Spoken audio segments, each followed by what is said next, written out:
आखिर क्यों Seth Rollins ने धमकी दे दी रोमन रेंस को? लोगन पॉल ने आकर क्या बोला रॉ के सेगमेंट में? और आखिर गुंथर, सेथ रॉलिंस और लोगन पॉल के बीच क्या बहस हुई? ये सब सारी चीजों के बारे में डिस्कस करने वाले हैं हम आज के मंडे नाइट रॉ में। तो दोस्तों, मंडे नाइट की शुरुआत होती है सेथ रॉलिंस के थ्रू। सेथ रॉलिंस रिंग में आते हैं और बोलते हैं कि आप सभी का स्वागत है। अभी मेरे लिए साल का सबसे फेवरेट समय है। लगभग रेसलमेनिया सीजन की शुरुआत हो गई है। रॉयल रंबल में इसकी ऑफिशियल शुरुआत हो जाएगी जब मैं रॉयल रंबल जीत जाऊंगा। मैं आपको रॉ नेटफ्लिक्स डेब्यू पर लेकर चलता हूं और मैं इस रोप के सहारे खड़ा हुआ हूं और अपने करियर की सबसे शर्मनाक हार का सामना किया है। उस समय मैंने सोचा था कि मैं आखिर कौन हूं। मैं सेथ रॉलिंस हूं और मैं हमेशा आगे बढ़ता हूं। इस पूरी दुनिया में कोई भी मुझसे बेहतर नहीं है। इसी वजह से अब मैंने अपने बदले की राह को शुरू कर लिया है। आगे सेथ रॉलिंस बोलते हैं कि मैं सभी को बाहर निकालूंगा और सबसे ज्यादा स्टार पावर वाला रॉयल रंबल है ये, लेकिन मुझे इससे फर्क नहीं पड़ता है। मैं John Cena, Drew McIntyre, CM Punk और रोमन रेंस को टॉप रोप से बाहर निकाल कर रॉयल रंबल जीतूंगा और मुझे रोमन को धराशायी करने के लिए वैसे भी ज्यादा मेहनत नहीं करनी पड़ती है। मुझे आदत है। मैं सीएम पंक के रेसलमेनिया के सपने को खत्म कर दूंगा। सवाल यह है कि मैं किस चैंपियनशिप के पीछे जाऊंगा।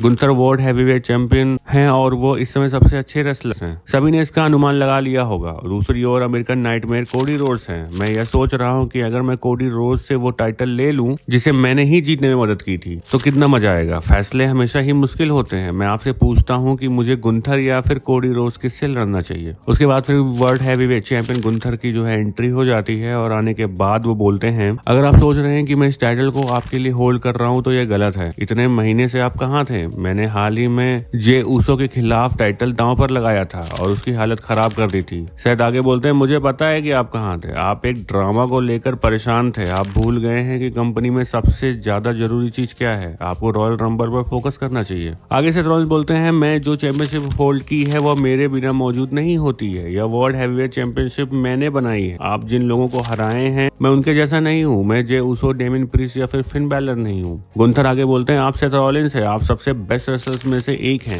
आपने काफी कुछ हासिल कर लिया है। हालांकि ये 2025 है और अब सबसे बेस्ट रेसलर आप नहीं है। ये चैंपियनशिप बहुत कुछ साबित करती है। प्लीज रॉयल रंबल जीतने की कोशिश करिए और फिर रेसलमेनिया में मुझे चुनिए। इसके बाद मैं आपको बताऊंगा कि मैं कौन हूँ। उसके बाद फिर लोगन पॉल की एंट्री हो जाती है। लोगन पॉल आने के बाद बोलते हैं कि आप दोनों को लगता है कि आप स्पेशल हैं। आप दोनों रेसलिंग के मामले में अच्छे हैं, लेकिन मैं सभी से बेहतर हूँ। यह नेटफ्लिक्स एरा है और अब इसे नया फेस चाहिए। यह नेटफ्लिक्स एरा है और अब इसे नया फेस चाहिए और वो कॉन्फिडेंस तुम दोनों के पास नहीं है। फैंस इतना ज्यादा बू कर रहे हैं कि लोगन पॉल की आवाज सुनाई नहीं दे रही है। आगे बोलते हैं कि आपको उस व्यक्ति के बारे में चिंता करनी चाहिए जो आपसे तेजी से आगे बढ़ रहा है। मैं रॉयल रंबल का हिस्सा बनने वाला हूँ। 29 स्टार्स को मैं बाहर करूंगा और मैं रॉयल रंबल जीतकर रेसलमेनिया को मेन इवेंट करूंगा। मैं कोडी रोड्स को चुन सकता हूँ या फिर गुंथर में तुमसे लड़ सकता हूँ। आगे गुंथर बोलते हैं, मैंने अपना मन बदल लिया है। मैं सेथ रॉलिंस आपको नहीं बल्कि लोगन पॉल को चुनता हूँ। मैं लोगन से लड़कर उनकी बेइज्जती करना चाहता हूँ। सेथ रॉलिंस ने इस मामले में बोला कि मैं आपके साथ हूँ और मैं आपकी चैंपियनशिप जरूर ले लूंगा और इसी के साथ सेगमेंट खत्म हो जाता है। बैक स्टेज सीएम पंक ने रॉयल रंबल जीतने के बारे में बात की। सैमी ज़ेन ने आकर बताया कि वो पंक के लेवल पर नहीं है और यह बात सही है। इसका कारण यह है कि वो रेसलमेनिया मेन इवेंट कर चुके हैं, लेकिन पंक ने नहीं। सैमी ज़ेन वहां से चले गए और फिर क्रॉस ने उन्हें रोका।